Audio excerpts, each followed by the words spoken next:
السلام علیکم ورحمۃ اللہ وبرکاتہ۔ بسم اللہ الرحمن الرحیم۔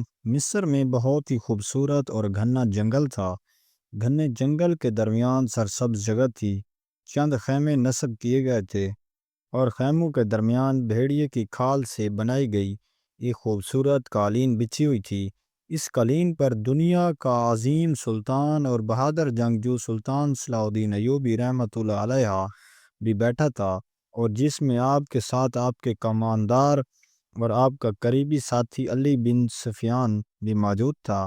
سلطان صلاح الدین ایوبی رحمۃ اللہ علیہ نے علی بن سفیان سے کہا، اے علی، مصر کا سلطان بننے کے بعد دشمن آرام سے نہیں بیٹھے گا، اور دشمن میری سلطنت کو کمزور کرنے کے لیے ہر حربہ استعمال کرے گا۔ سلطان نے علی بن سفیان سے کہا، اے علی، تم آنے والے وقت میں مصر کی سلطنت کو لائق ہونے والا خطرہ کے بارے میں ایک فہرست تیار کرو اور وہ فہرست مجھے دے دو تاکہ ہم ان خطرات سے نمٹنے کے لیے اقدامات کر سکیں۔ علی بن سفیان جرگے سے چلا گیا اور چند لمحوں کے بعد واپس آیا اور سلطان کے سامنے ایک فہرست یعنی ایک ورق رکھ دیا۔ شاید وہ فہرست سلطان کے لیے بہت عام تھی۔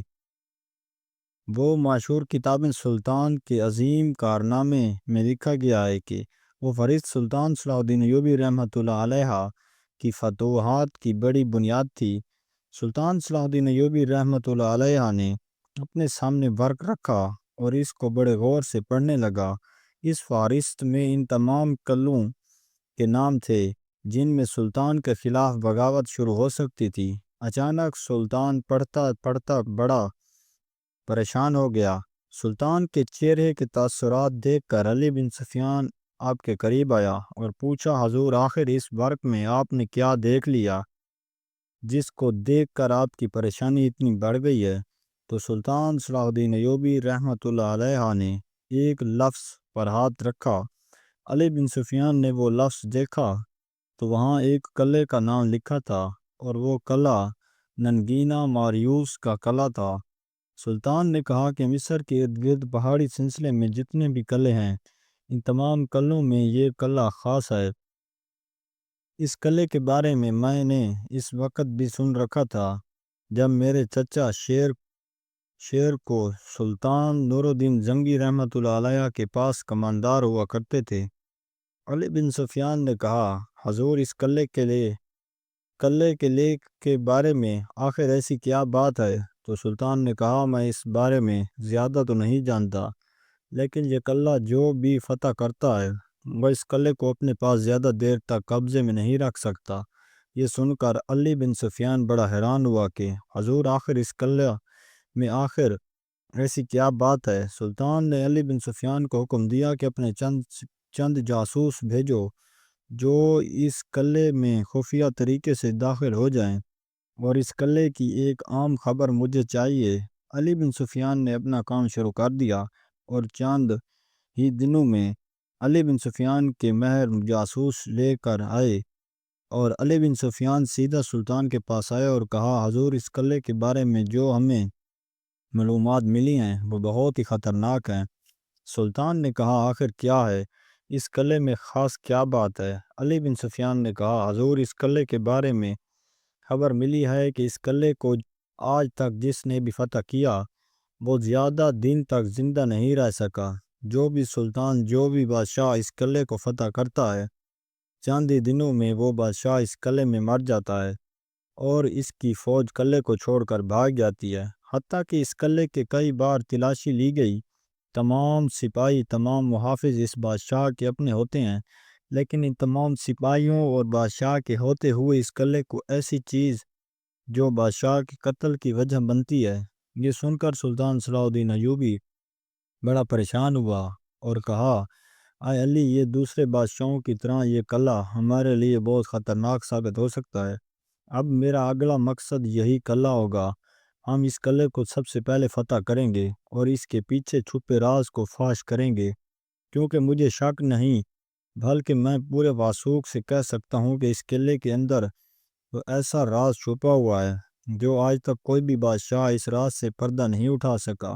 آخر اس قلعے میں ایسا کیا ہوتا ہے کہ چند دنوں میں بادشاہ قتل ہو جاتا ہے اور سپاہی فتح کیا ہوا قلعہ چھوڑ کر بھاگ جاتے ہیں۔ اس کے پیچھے بہت بڑا راز ہے اور یہ راز اس قلعے کو فتح کرنے کے بعد ہی پتہ چل جائے گا۔ علی بن سفیان نے سلطان کو کہا، حضور ایسا خطرہ لینے کی ضرورت نہیں۔ اگر اس قلعے میں ہماری سلطنت کے خاص کوئی بغاوت شروع ہوئی تو بغاوت کے سر اٹھانے سے پہلے ہی ہم اس کو کچل دیں گے۔ لیکن سلطان نے کہا، نہیں، اس قلعے کو فتح کرنے کے بعد ہی میں چین سے بیٹھوں گا۔ سلطان صلاح الدین ایوبی رحمۃ اللہ علیہ نے علی بن سفیان کو کہا، تم اپنے جاسوس کسی بھی طریقے سے دوبارہ اس قلعے میں بھیجو، جو جا کر اس قلعے کے اندر خفیہ طریقے سے داخل ہو جائیں اور اپنی اپنی جگہ سنبھال لیں۔ اس قلعے میں داخل ہونے کے لیے وقت آنے پر ہماری مدد کریں گے۔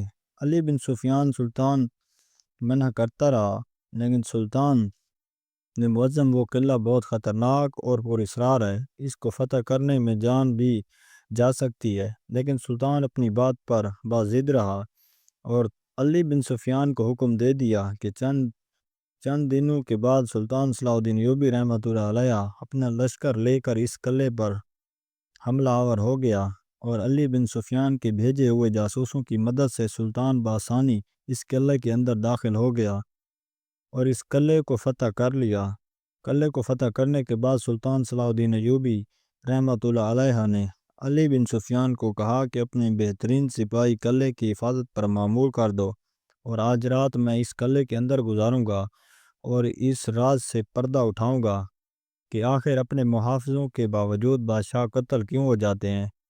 علی بن سفیان نے پھر کہا، حضور یہاں رکنے کے لیے تیار ہوں، میں آپ اپنی قیام گاہ کی طرف چلے جائیں۔ لیکن سلطان نے کہا کہ اس راز سے میں خود پردہ اٹھاؤں گا۔ سلطان صلاح الدین ایوبی رحمۃ اللہ علیہ قلعے کے مرکزی کمرے کے اندر آرام کرنے کے لیے چلا گیا۔ علی بن سفیان بھی آپ کے ساتھ رک گیا۔ سلطان صلاح الدین ایوبی رحمۃ اللہ علیہ سوئے ہوئے تھے کہ اچانک سلطان کو محسوس ہوا کہ کوئی چیز ایسی ہے جو کمرے کے اندر داخل ہو گئی۔ سلطان صلاح الدین ایوبی سونے کی ناٹا کر رہا تھا، لیکن وہ چیز اتنی تیزی سے آئی کہ سلطان کیا آنکھ کھلتے ہی دوبارہ غائب ہو گئی۔ اب سلطان نے دوبارہ سونے کا ناٹا کیا تو چند لمحوں کے بعد دوبارہ کوئی انسان یا کوئی ایسی چیز کمرے کے اندر داخل ہوئی۔ سلطان سمجھ گیا تھا کہ اس قلعے کے اندر کوئی ایسی خفیہ جگہ، کوئی ایسی خفیہ سرنگ موجود ہے جس کے اندر بہت بڑے جلاد چھپے ہوئے ہیں جو کتنے بادشاہوں کو قتل کر چکے ہیں۔ سلطان صلاح الدین ایوبی رحمۃ اللہ علیہ نے بستر کی شکل اس طرح بنا دی کہ جیسے اس میں کوئی سویا ہوا اور خود بستر کے نیچے چھپ گیا۔ چند ہی لمحوں کے بعد ایک آدمی ایک سرنگ سے نکلا جو اس قلعے کے کمرے کے اندر سے کھودی ہوئی تھی اور آ کر سلطان کے بستر پر حملہ کر دیا۔ لیکن جیسے ہی اس نے حملہ کیا تو اسے معلوم ہوا کہ بستر میں سلطان نہیں تھا، تو اس نے اپنے سپاہیوں کو آواز دی، اتنے میں بہت سارے سپاہی آ گئے۔ سلطان بھی بستر کے نیچے سے نکل آیا اور وہاں لڑائی شروع ہو گئی اور یہ لڑائی کافی دیر تک جاری رہی۔ ترکی کتاب میں لکھا گیا کہ کبھی کسی دشمن نے سلطان کو اتنا نہیں تھکایا تھا جتنا ان جلادوں نے۔ ایک خاص قسم کے انسان تھے جو عام سپاہیوں کے سے زیادہ طاقتور تھے۔ سلطان تمام جلادوں کو موت کے گھاٹ اتار دیا اور پھر سلطان صلاح الدین ایوبی رحمۃ اللہ علیہ اس سرنگ کے اندر سپاہیوں کے ساتھ چلا گیا تو سرنگ کے قلعے کے مرکزی کمرے کے نیچے کھودی ہوئی تھی اور اس میں وہ جلاد کئی عرصے سے چھپے ہوئے تھے۔ اس سرنگ میں ان کے کافی خطرناک ہتھیار موجود تھے۔ جو بھی اس قلعے کو فتح کرتا وہ جلاد رات کو آ کر اس کمرے میں اس بادشاہ اور اس کے کمانداروں کو قتل کر دیتے اور اس خوف کی وجہ سے وہ بادشاہ اس قلعے کو چھوڑ کر بھاگ جاتے اور اسی وجہ سے کئی سالوں تک ان جلادوں نے قلعے پر بآسانی قبضہ کر رکھا تھا اور اس قلعے کی وجہ سے کئی بادشاہ اپنی جان سے ہاتھ دھو بیٹھے۔ لیکن یہ سلطان صلاح الدین ایوبی تھا جس نے اپنی ذہانت سے اور جان پر کھیل کر ان کو موت کے گھاٹ اتارا، اور اگر اس رات سلطان صلاح الدین ایوبی بھی دوسرے بادشاہوں کی طرح پرسکون نیند سو جاتا تو وہ جلاد سلطان کو بھی ہمیشہ ہمیشہ کے لیے سلا دیتے اور اس قلعے کو ہمیشہ ہمیشہ کے لیے فتح کر لیا اور اس قلعے کو فتح کرنے کے بعد سلطان ثناء الدین ایوبی رحمۃ اللہ علیہ نے بہت سارے قلعے بآسانی فتح کر لیے۔